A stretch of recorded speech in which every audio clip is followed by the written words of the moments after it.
There are dreamers and there are doers.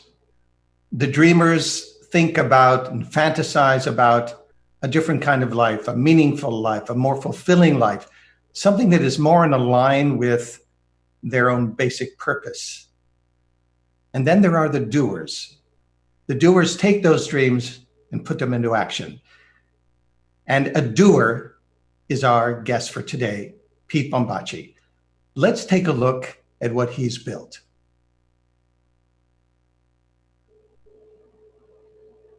The GenWell Project is a human connection movement that wants to get you connected face-to-face. Our mission is to make the world a happier and healthier place by reminding people about the importance of human connection in their lives and inspiring them to take action. We identify 2 GenWell weekends each year to act as the catalyst for you to reach out and get connected face-to-face with friends, family, neighbors, and colleagues. By identifying specific weekends, we want to rally people around a common mission and a common action, getting people together face-to-face, which will help make the world a happier and healthier place. There's no cost to participate, and you and those who you get connected with get all the health benefits and fun of doing so. Research shows that connecting with others and the relationships you build or strengthen reduces anxiety and depression, makes you happier, increases your resilience, and can even make you live longer. From coffee with a neighbor to a family barbecue, to a street party in your neighborhood, or a pizza lunch at the office. As long as you're connecting face-to-face, you're part of our movement. So jump off the treadmill, step away from the technology, and join us for the next GenWell weekend. Head over to GenWellProject.org to check out the tips, tools, and suggestions we have for your GenWell project. And let us know how you plan to get connected at home, at the office, or in the classroom. Together, we can make the world a happier and healthier place, one face-to-face conversation at a time. I'd like to introduce our guest for today, Pete Bombaci, a definite man on the go, as you will discover. Hello, Pete. Hey, Mark. Great to be here with you today. Thanks very much for the opportunity. It's our pleasure. Just to let those who are viewing know, at any time throughout this broadcast, you can text a question, and we will get to it at the end of this program. So we'll start with where one would start. What have you done? What have you built here? You, the marketing guy, once upon a time working at Molson's. I mean, you go from other things, beer, lifestyle, to a choice that has become the GenWell Project. Yeah, it's been a career that I look back on now, Mark, and I recognize that my entire career was all about people. When I left the beverage alcohol industry and I went over and led Movember Canada for 5 years, what I recognized both in the people that connected through Movember was the power of a community and people coming together, in that case, because of an iconic mustache.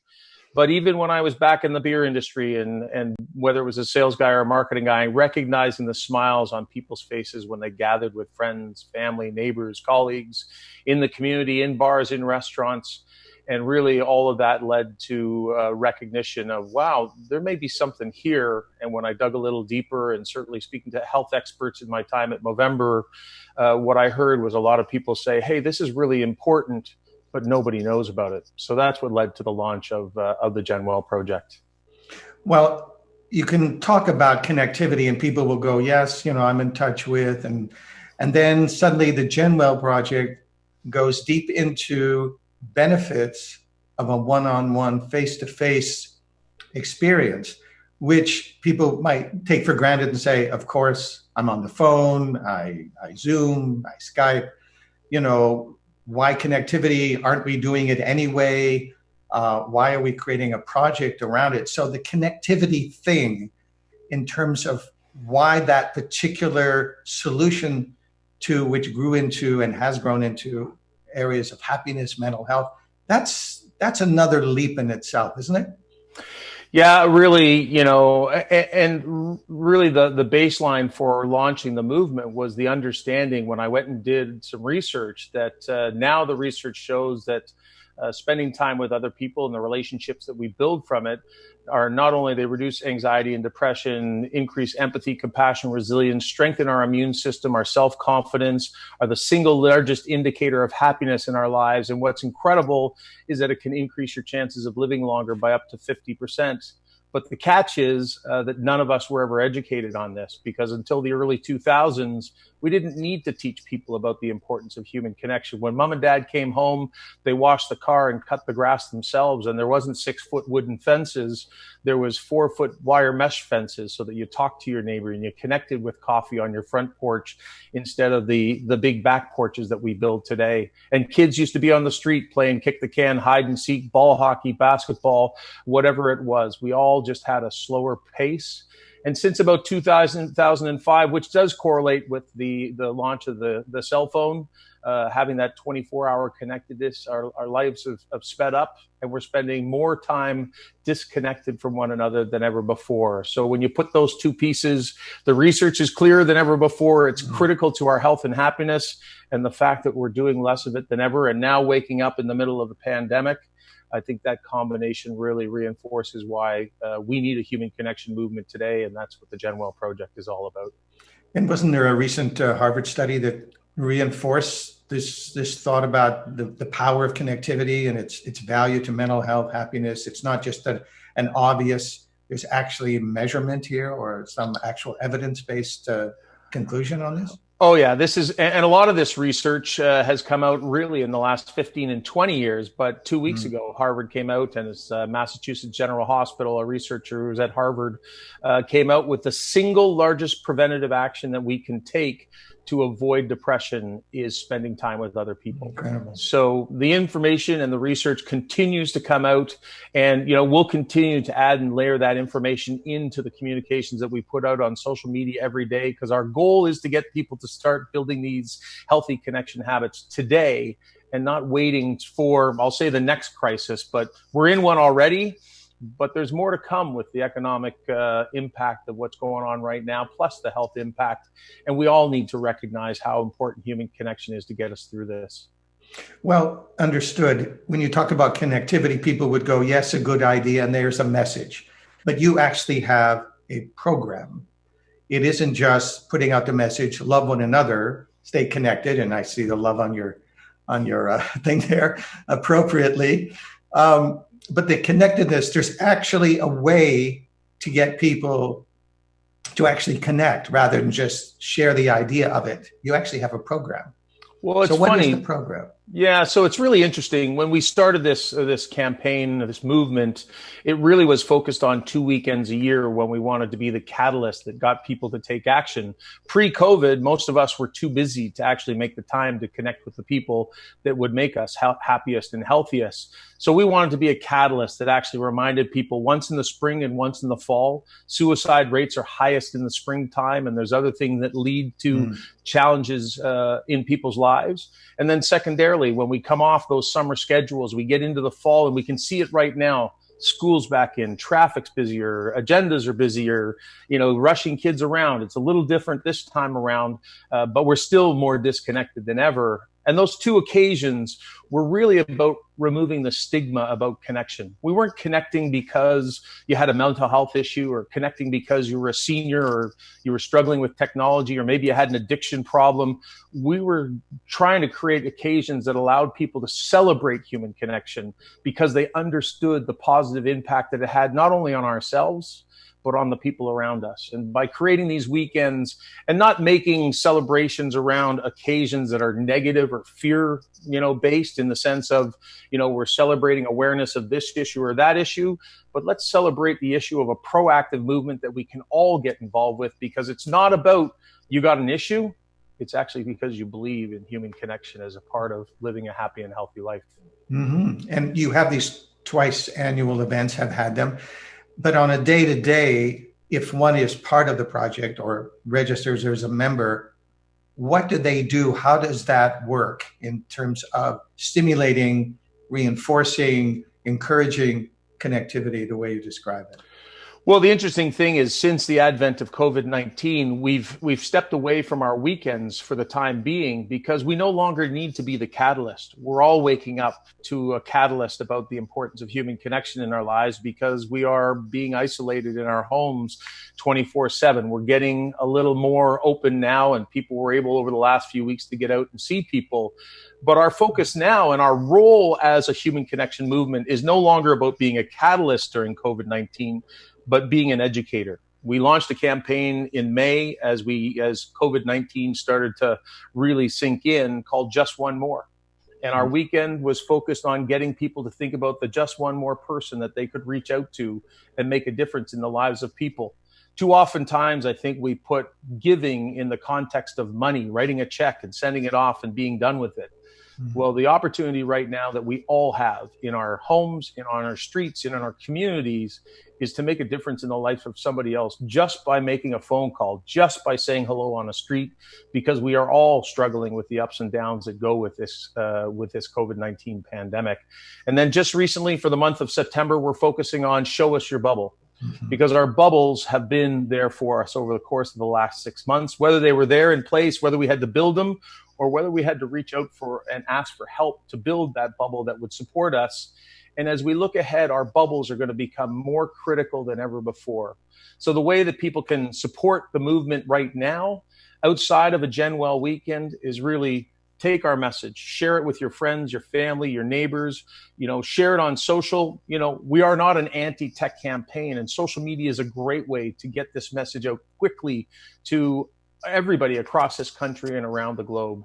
And so right now, what we would value is people going, liking, sharing, following us, and help us spread this message, because the more people who jump on board, the quicker business, the quicker foundations, the quicker government will recognize just how important this is to the future health and happiness of not only us as individuals, but frankly, us as a society here in Canada and around the world.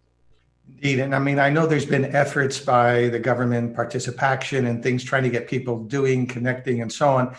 It's probably tough to measure, but how many people would you estimate that you have affected or have benefited from your program? I know it's tough because it's social media these days, but if you had to guess, how many, would you estimate? Yeah, it's an interesting question. Well, since 2016 and up until the end of 2019, we had over 2,000 GenWell projects registered on our GenWell weekends, and that's in 10 countries around the world.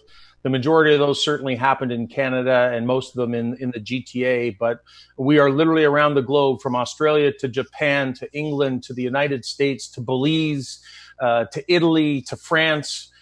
People who've just picked this up and actually spread the message. But you're right. When you talk about a movement like participation, 50 years in the making, we've all been told to go to the gym. We've had the Canadian Food Guide for 100 years. We've had the Canadian Food Guide.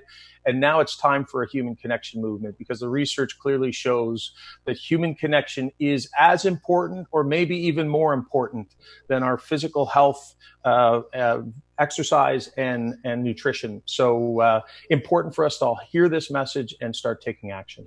It's interesting. You've touched a lot of people. You're very modest about it. And there is one in particular whose story I think is very compelling. Somebody who came to this country, because Canada is very open to immigrants and refugees. And I'd like to share that with our audience now. My name is Catherine Orega. I'm actually a Kenyan, and I also have 3 children, 18, 11, and 4. Since I got to Canada, the initial adjustment was very hard. So I was one of the lucky people who were picked to go for the branch at the GenWell, which was organized by the GenWell Project. I was happy I was going to eat, because food brings people together. So we got to learn more about the GenWell Project. That it connects people, it makes you happier, it makes you understand each other's lives. What I realized is that we were not talking in the bus on our way to the GenWell Project. I was only talking to my husband, and we were like a full bus. So It made me go back with the same people and back to the village where we heard about 600 immigrants and started connecting them. The first Saturday after the GenWell Project, I actually had a small tea party at the lunchroom downstairs, just to talk and chat. And everybody was like, what is it about? I said, just to be happy, just to know each other, just to get to know. You can talk to anybody. What we learned there was that when you talk, when somebody listens to you, when you meet over lunch or over something like food, then you get to connect. It's no different. I mean, where you're coming from is no different. There's always something called a fellowship back at home, and you can extend that fellowship back here in Canada. The GenWell Project has actually made me feel that I can do better to make myself better and to make everybody else around me better.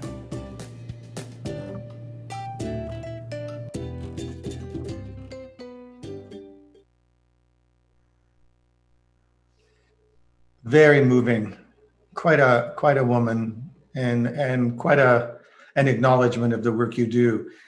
If you had to put a number, I know I'm coming back to that, you would say that through the course of your projects, the lives that have been touched would measure. Well, honestly, Mark, the 2,000 registrations that we have, the average attendee, because we ask people to tell us how many people they've invited, has been on average about 10 people. So that's 20,000.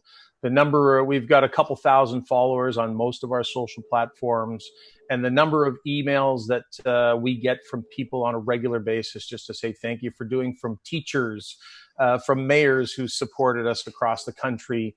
The impact on this will never be measurable because it's so broad and so wide. And the great thing about human connection is it transcends, ages, illness, crisis, disease, gender, cultures. And I think Kathy's a great example. And it is such a beautiful story. If I could just touch on Kathy's story.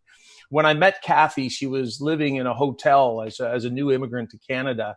And she said that on the bus ride down to when we hosted this group for a luncheon put on by the incredible chef Massimo Bruno here in Toronto, who volunteered his kitchen, his staff, the food, everything was truly generous of him. And we brought these people together. And on the bus ride down, she said, nobody spoke to each other because we assume that because we live in a building together with 100 or 200, it was 3 floors of new Canadians that were in that building. But they were as fearful of each other in those 4 walls of that building as they were, on that bus ride. But once we had a chance to break bread, once they had a chance to see that they were all human and have a laugh, and we say it was somebody's birthday, and we sang happy birthday in multiple languages. And she said on the way home, everybody was talking to each other on the bus. And that's what being a catalyst. That's what the GenWell weekends are about. We want to give people an excuse to reach out to their neighbor, to their family, to their friend. I don't care how old you are, how young you are, what your challenge is. I don't care if you're urban or rural. I don't care rich or poor. At the end of the day, what we want to be is a catalyst to give you the opportunity to say to somebody, hey, Mark, I've been meaning to reach out to you. Did you hear about this thing? It's called the Gen something. Yeah. You know what? We should get connected. And all of a sudden, you and Mark are connected. We have a coffee, a drink, a meal, and now we've built a bond that can now support each other through the ups and downs that we'll all go through. But that was a story that really is near and dear to my heart of what happened that day with Kathy and the people who attended.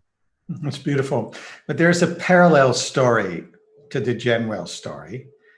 And it's really a fascinating examination, I think, of people like yourself who make the choice to go from a conventional, not unhappy necessarily, conventional lifestyle, work style, to cross a bridge and actually make the commitment and throw yourself behind something that some might say, as you were saying, at times thought you might be crazy. Why would you give up this to do that? I mean, connectivity, don't we do it anyway? What's the big deal? So the old thing that you run into, and that so many do, the dreamers, they might look at something and go, I really want to do this. I'd love to do this, but I don't think I can. I don't think I'm up to it. What are the consequences? Got to be real about it. And then there are those like you that adopt a new mindset that goes, this is meaningful to me. In fact, if I don't do it, I'm not going to actually be able to really live with myself because it's something I'm compelled to do. And you went there.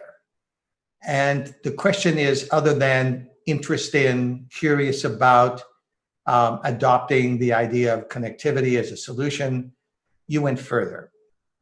And the question really posing is, why? What moves Pete from thinking about it, embracing it, to all in? And you've been all in for 4 years. Yeah, Mark, trust me, people still think I'm crazy, and I do sometimes too.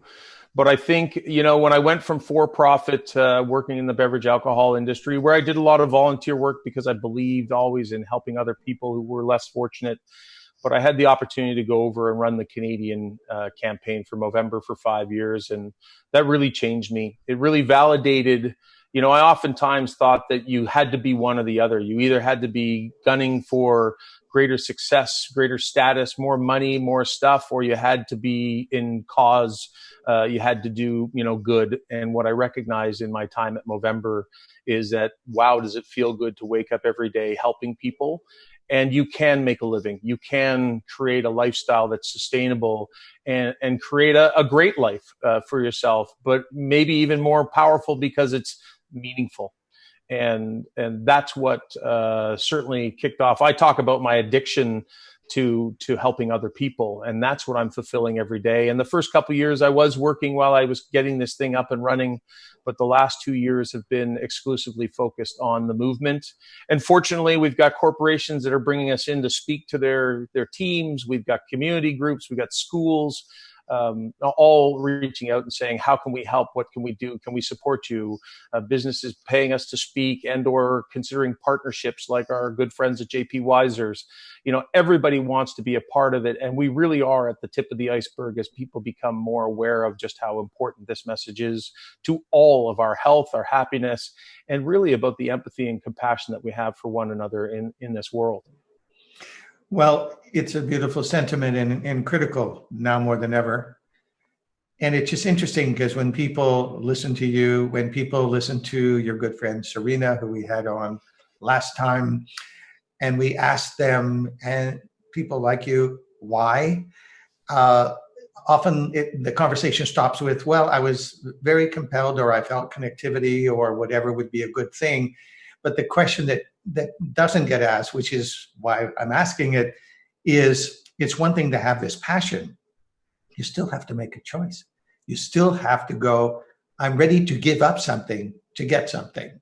There is I won't call it a sacrifice because that wouldn't be the right word, but if everyone understood better what that moment of decision is, talk about connectivity, talk about the consequence, you could, beyond just the project, be an example and are an example of somebody who's made that choice and has dedicated himself to something so worthwhile to help others. And you see it around the world, but so much is discussed about what people do rather than how can they do that?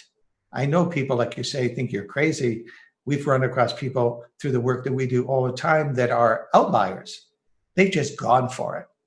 So there was something you were telling me in the past about your mom and what happened in the blackout in 2003 that really moved you, and just your mom and what you observed there that might have contributed to this choice. Yeah, there's certainly there's lots of things that led me to this. My personal coach saying after talking about it for 10 years, you had to do it or else, you'd regret it the rest of your life. The summer blackout of 2003, which I do credit with, the real catalyst behind this. That day, as 50 million people on the eastern seaboard of North America lost power for 2 to 7 days. Mm-hmm. Initially, what you saw was the kindness of the human species during times of crisis. We've seen it again during COVID-19.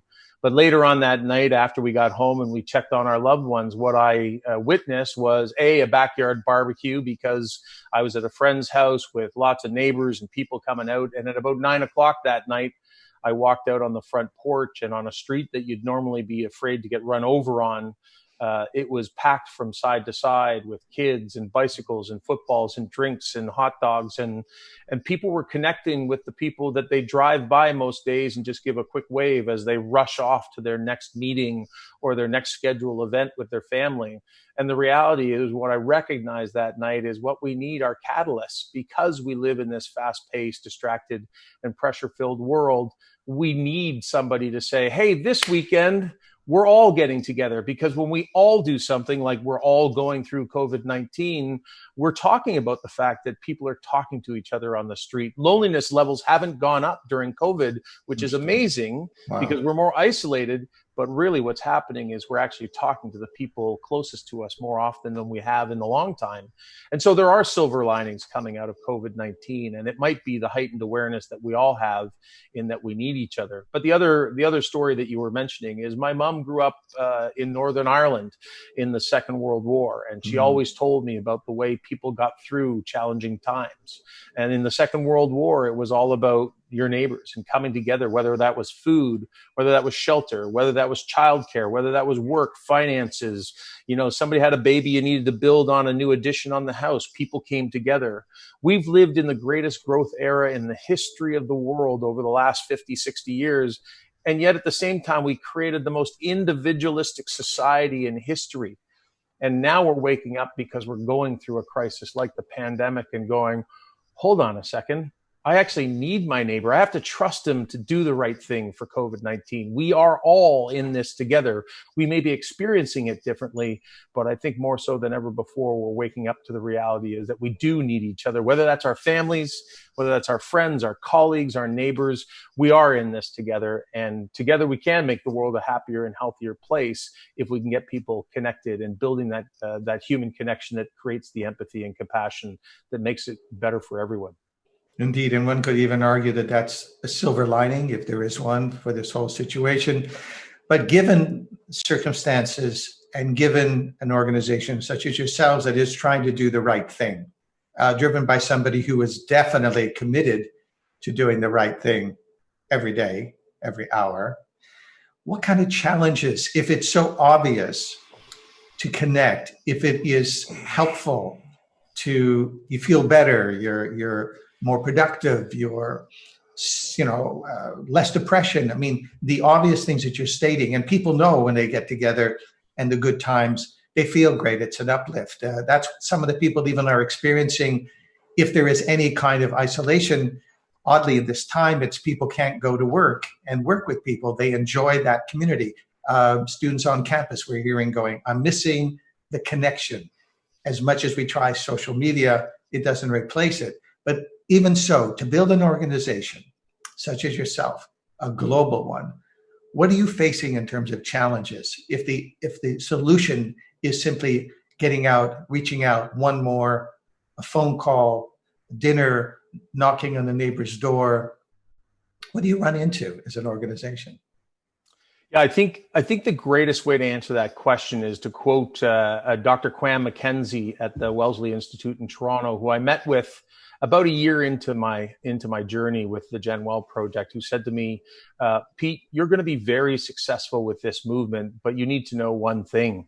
Of course, I was on the edge of my chair waiting to hear what it was. And he said, it's going to take time because most people have no idea what you're talking about.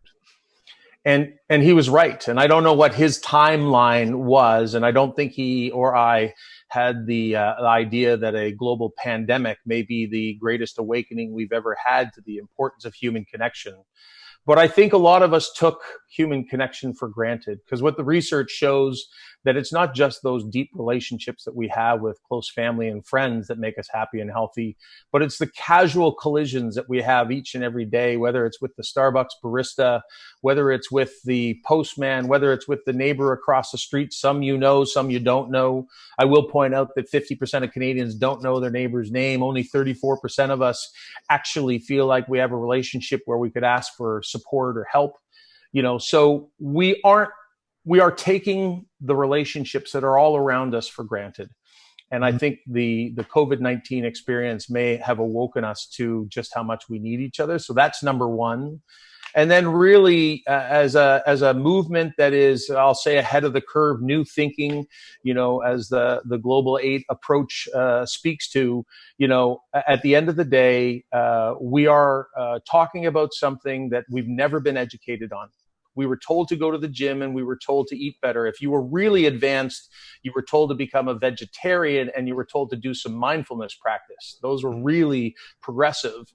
But now we need people to understand that the information is clearer than ever before. We need each other.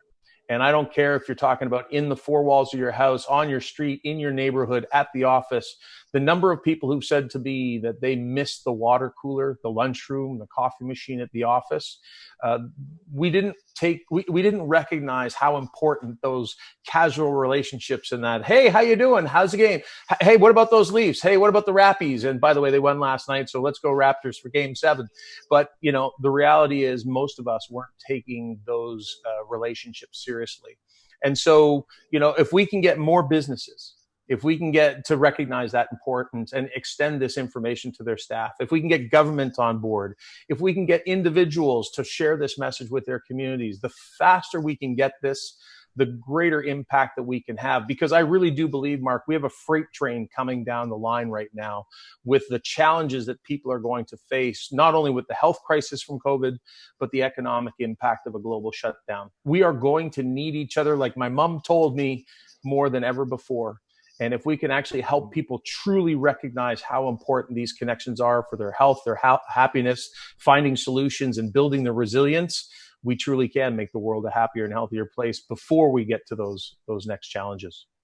What is so refreshing about what you're saying, and I'll use that word, is the simplicity. Because there's so many solutions out there that are offered and it gets complicated. Should I do this? Should I invest in this? Should I originate this kind of thing for my staff? How do I get, better retention of employees? And how do I boost morale and so forth? And you're just saying, the question probably to ask them is, who haven't you called today that you should? Who are you grateful for in your life? Who is meaningful that you need to reach out to and just say hello? Did you stop on the street and this fellow or woman by the side of that street or the road rather, just, are you okay? How's it going? Anything. It's amazing the consequence of what you're saying. And it's interesting too that when we look at over these challenges, while there are challenges, there's a lot of research on the gratitude factor, where it is healing. And to the case that you're presenting, it may be, as John Lennon so famously said, love is all you need, but it should be ... with connectivity. Because it's fine. And I think love ...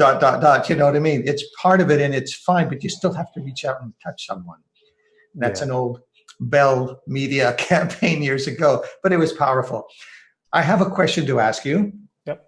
We have these questions at the end of it. And one question is this. If you could share one truth that you hold sacred, what would it be? One truth that I hold sacred, well, I hate to tie it back into what we're talking about, but it is all about connection. It's all about caring for one another and actually connecting with people in an authentic and compassionate way. And that is, the way in which we will all move forward in the very best way possible. Beautiful. And it's fine to tie it back because that you obviously live it.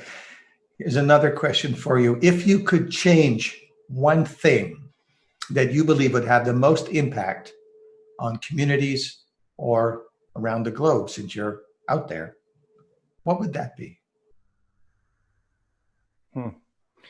Change one thing. Well, I'd like to go back 30, 40 years and launch this movement, with younger people 40 years ago, so we could have learned about it before we were in the crisis and desperately needed it. So maybe that's it. Maybe the change would have been putting this in the education system maybe it's about changing the education system to teach people about, life skills and the things that will actually create the resilience that will help us all through the challenging times. That might be the thing that would have set us up for COVID-19 and many of the other challenges that we'll face as we move forward. Mm.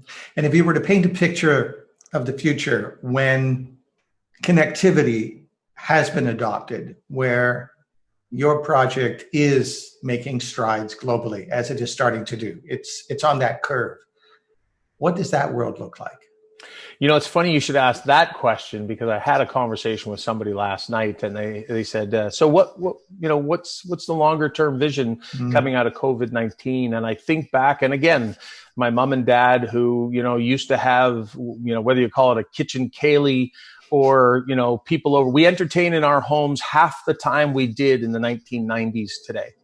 And I think back to almost a weekly or bi-weekly in my imagination of the pace that we lived and the opportunity to connect with one another, whether that was family or friends or neighbors, and how we always gathered because it was a slower pace of life. And I hope, coming out of COVID-19, that we wake up to what some of the fundamental needs that Maslow told us back in 1943 as part of his, hierarchy of needs, that whether it's your own mental and physical health, safety, security, those are struggles for some people, but really it's about love and belonging. And those are fundamental needs that if we can't take care of those needs, the rest of the hierarchy becomes a very big struggle or challenge for people. So to me, it's a slower pace. It's a greater appreciation for human connection.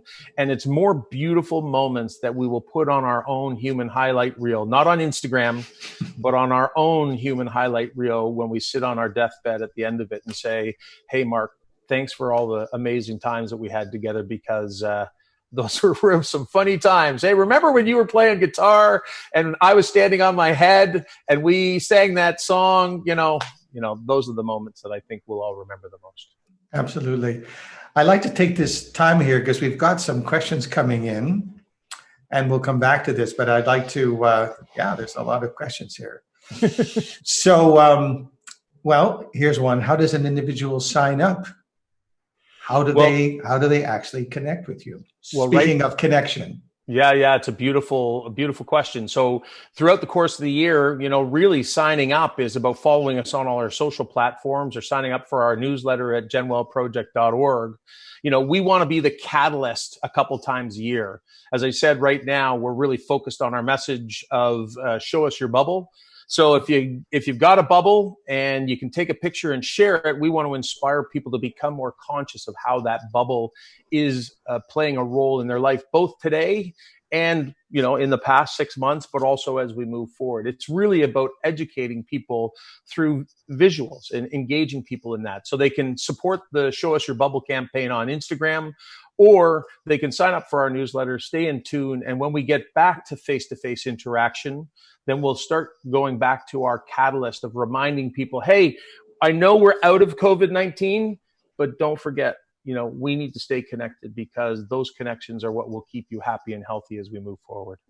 Indeed. And we will, to those watching, provide contact information as well, so they can get in touch with you at the end. A couple of questions which are interesting, and I love the reality of these questions, frankly. Bottom line. Yeah. How do you fund to keep something as beautiful as this going? Like, what is the business model? And I'm glad somebody's confronting that and watching us, because it's a bottom line. You can have the dream, like you said, you can do good, and do well. And often people think, well, I'd love to do it. These NGOs, foundations, people that are committed to community work, volunteerism, and so on. And they're going, great, that's fine. But, you got to make a living. You got to be real. The old think that we talked about. Yep. And you've jumped to the new think of saying, why not? You're not going to live with yourself comfortably without making that choice. So how do you generate money? How do you keep this baby going? Yeah, it's a great question, and I will be very straightforward. It has been a long and arduous struggle over 4 years. We've had the great commitment from a few businesses who have funded us JP Wisers, who's an official partner. We've got some in-kind partners. But when we launched this, one of my commitment was to never ask for money, never to take a donation as part of hearing our message or participating in one of our days. This message, or one of our GenWell weekends, this message is too important to put a financial dollar sign in front of hearing this message and getting involved. This is, to your point, it's so simple, we should all just be able to go do it.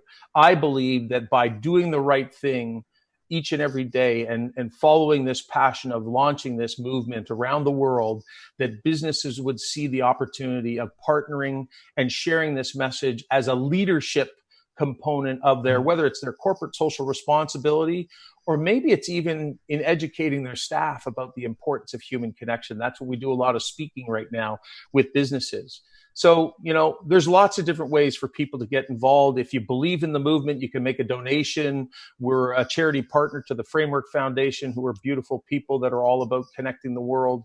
But if you have a business that's looking for a speaker, we would love to come in and speak. If you're a business who sees how you can connect human connection and the occasions that come out of our GenWell weekends to your brand or to your business, well, give us a call. We'd love to have that conversation. It's been a struggle to this point because I think a lot of people didn't see how they could connect the movement to their job or to their business.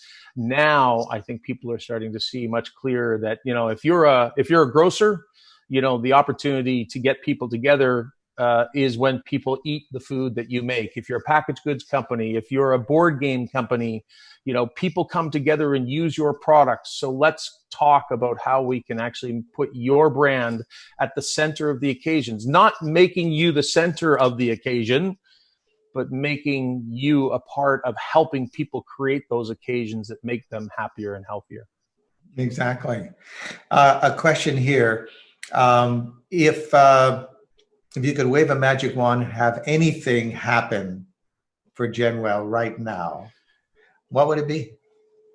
Wow. Can I take two? Number one, I would love a large retailer of something. And it's probably a consumable good to step up and understand that, our campaign is at the heart of the occasion that company's product either serves or sells or whatever. But number two, and there was an article that came out yesterday from a health magazine in the US, and it's the first I've seen of it. And it was a group of health experts calling on government to recognize the freight train that's coming.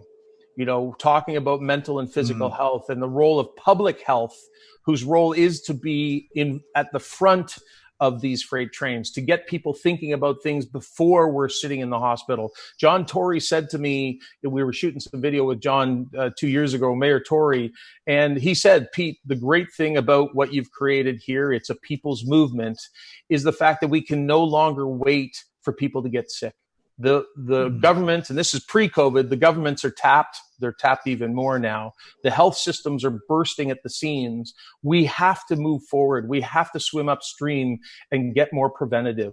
So in addition to finding that corporate piece, I think finding the government leaders across this country who recognize the role. It's a free, a free service. We are giving you the information. We are giving you the excuse. We are the catalyst to get your communities to reach out and connect with one another and make themselves happier and healthier, because we can no longer wait till people show up in the emergency room before we actually start taking action. So those would be my two pieces. Absolutely. Beautifully said. Another question, which I think is an interesting one. Can it be that simple? Can connectivity, given all the programs available, all the scientists, the social scientists, the psychiatrists, psychologists, those who deal with mental health, mental research, come to a conclusion that if you just reach out and connect, that the benefits are, as you say, there has to be more to it. Doesn't there have to be a 5BX program or something, those kind of things? How does that work? I know you have the research, but for the skeptic who says, there's so many causes I can give to the Cancer Society, I can give to this, just looking at bottom line. to support it, not that you can't do many, and many do support across the boards. Can it be that simple? You know, it's a great comment, because here's what my response to that question is when I get it, Mark. It's like, look, you know, I haven't done the numbers, I don't know, but I would say, you know, a percentage of Canadians support every charity, you know, whether it's mental health, whether it's cancer. We will never convince everybody how simple it is. I can present the research till I'm blue in the face, but I can't worry about the people who don't want to buy in to what we're trying to do here. What I need is to find the champions. I need to find in Malcolm Gladwell's words, I need to find the sneezers. I need to find the people who listen today and watch this video and go, holy cow, I'm in. I believe it. I believe that if we share this message, that I can make myself happier and healthier. I can make my friends, my family happier and healthier. And oh my God, if we can actually make our streets and our communities better and happier and healthier, and now we start building bridges to other communities and start connecting with the challenges that we have in the world today, we have to stop worrying about the people that don't buy in. You know, there's a lot of talk right now. There's a charity that's going through some challenges right now with, you know, the government and some stuff that went on there. At the end of the day, let's put some time into that, but let's focus on the future, and let's focus on the organizations that are trying to address the challenges that we're facing today and tomorrow, not the challenges that may have been important in the past or may still be important, but they may not be the one that's on the freight train coming down the line. Indeed. Let me look another one here. On the human connection, what responsibility do you think that parents have in modeling and teaching children and teens about face-to-face connection to the point of, you know, that it isn't in the schools? Particularly, and I think this is at the heart of what they're looking at, it's a lovely question, is they're addicted to the devices. And they consider, and I've run across it even recently with some friends whose kids are glued, literally. I mean, you'd actually have to get a solvent to take their nose out of their, you know. What do you do? How do you get that across? Because they say they are connected through gaming, through this, through that. How do parents deal with that? How could they use your project to inspire and help parents and teachers get that message across? You know, as a parent myself, I feel this question very deeply, and I hear it all the time. And I'm going to speak about seniors and young people.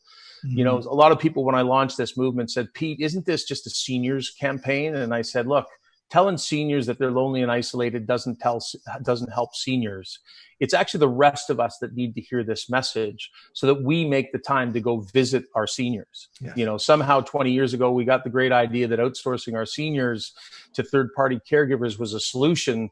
And what we recognize now is nearly 50% of seniors are in retirement residences are lonely and isolated.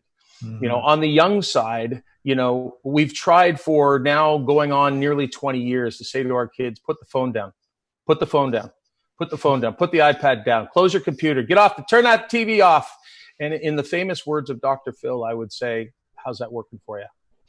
And I think what we've missed, and the opportunity for all of us, is to actually lead by example. And I hate to say this because as a parent, I recognize that as part of the sandwich generation who's taking care of elderly parents, who's dealing with young kids, and especially during COVID-19, you know, trying to manage homeschooling, a job. You know, I know my personal health went out the window over the course of the last 6 months because there was no time to think about me, even though we all know the oxygen mask analogy that we need to focus on us in order to be able to help others. But the reality is I just set up, for example, in my community, I just set up a WhatsApp group with all the other fathers in the community, basically saying, look, you know, who cares what happens with school? We'll figure that out. But every night at the end of the day, we're going to text each other and say, when you're going to the park, you let me know. Because if we let all the fathers know, or the moms, whoever it is, then we can get people together.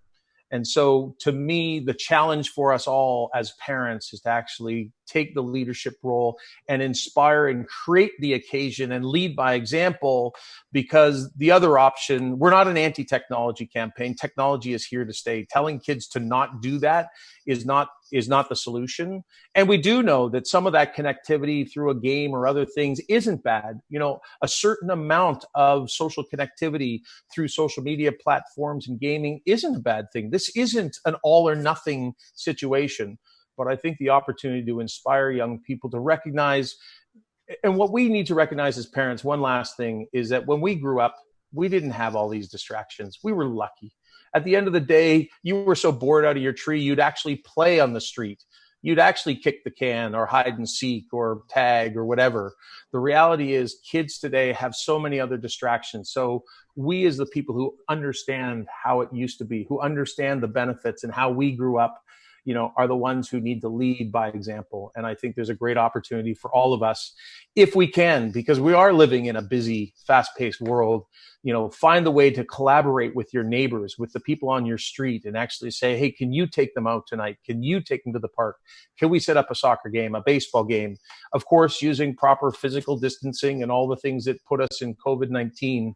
But I think leading by example and actually showing them what to do instead of telling them what not to do may be a big part of the solution. Beautiful. I see a program around a parental guide to getting your kids unaddicted. No, seriously, I think it's very wise words, because it is a situation and there's pluses, as you say. Here's another question as well, that how do you, and this is back to you, lest we forget, how do you keep so focused and passionate? Because it's a journey, and there was a certain amount of say no pain, no gain. But when one makes this venture and one attempts to achieve, I would say, the impossible by some standards, it's a leap, and you're doing it. This is now you're 4 years into it. I'm sure there's stresses and personal, professional, whatever. However, this is really, again, to the heart of that earlier question in this conversation about what is it about people like you that build things, because it isn't a walk in the park. So you do manage to stay focused and passionate. And I think that's a question that is worthy of understanding for those watching. So I will say that focus has been shaken many times over the course of 4 years, especially during COVID-19, because like everybody else, I'm going through the ups and downs of a different world that we're in today. I do want to stop right now and, as part of this answer, say a huge thank you to Carla Balabanowitz and Jamie Deans, and I'm getting choked up here.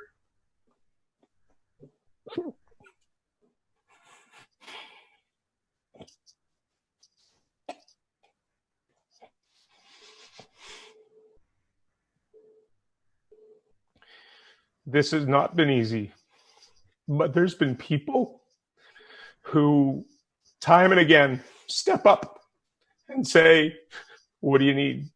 How can I help? We got volunteers from almost every college in Toronto stepping up to help the campaign. Carl and Jamie have been here for 2 to 3 years saying, how do I help? What can I do? The opportunity to be on here today, Mark, is incredible to share our story. If it wasn't for people stepping up and understanding the importance of this movement and doing their small piece, whether it's a business, whether it's a person, whether it's, a community, whether it's, you pick the way we want to segment it, those people are critical. Because there's days when I pick up the phone and call people and go, this is never going to work. And most of those people say, yes, it will. Mm-hmm. And so I just want to say a huge thanks to all those people who've reached out and been part of this journey and kept us moving forward at times when, trust me, there's been a few times where I've said, enough is enough. I can't take it. We got to go. And now as I'm coming back and feeling better again, it's because those people, including my partner and my son, who are huge champions to saying, you can't stop this. You are going to change the world. And that's there's the journey, Mark. Well, you live what you preach, my friend. And it is people like you who make that leap, who really, you have to really push past those usual boundaries. It doesn't happen without it. There are cultural lags that people run into. You run into it. Thinkers do. New thinkers have always. I mean, if it was known, there would be nothing new about it, would there? So your acknowledgement, I'm sure, is very well received by those that you acknowledge there, and certainly by us. It's a fundamental. You've touched on a fundamental. I want to thank you, Pete, for your time and getting that message out and getting you out, because you are the message. They're not separate. If you want somebody to drink the Kool-Aid, you've got to be drinking it too. And you obviously do. Your heart is there. Your compassion is there. The love in white on black is there. And fully appreciated. We will have that information of how the people can connect with you, how they can support through the volunteer program, to registering at the end of this program. And I want to say a sincere thank you for all that you do and all that you will continue to do. And on behalf of us here listening to this, certainly at our side of things, and I'm sure it's felt across the boards by those watching, you will win, because there is no alternative. It's you have to make it work. And I think if there's anything that is common across the boards in this time and place, it is the fact that only as a group, only together, whatever the issue is, whatever the global concern is, the solution is there. It's not a solo trip. It never has been. And you are a prime example. So the support will come your way because you're in it for the long term. Yeah, thank you, Mark. And honestly, the opportunity from you and Kylie and the team to share this message is very much appreciated. And your kindness and generosity in this conversation has been truly special. I look forward to collaborating with you more and helping spread this message with as many people as possible so that we can make the world a happier and healthier place together. Thank you. And just to go back to, again, I thank you, and we will definitely keep in touch. That's a given. Thanks, Mark. So to those of you watching here and acknowledging Pete and his contribution, like Peter and like Pete, he likes to be called Pete. I don't. Yeah. Actually, I thought of Peter Pan is where that came from, but I guess maybe there's a connection here. Like Pete, we can all make a difference. It's just pushing ourselves past that old think of we're not up to the task. You've heard from Pete. And it's adopting a new mindset, a new thing that anything is possible if we really push through and honor who we really are. You just have to decide, like Pete, to go past the dreaming and get into the doing. At Think8 Global, we are committed to helping individuals and organizations make a difference. So thank you for being part of the forum. We have a wonderful lineup this fall, some very remarkable individuals who are creating powerful impacts in their community and around the world. So until next time, I bid you goodbye and thanks for watching.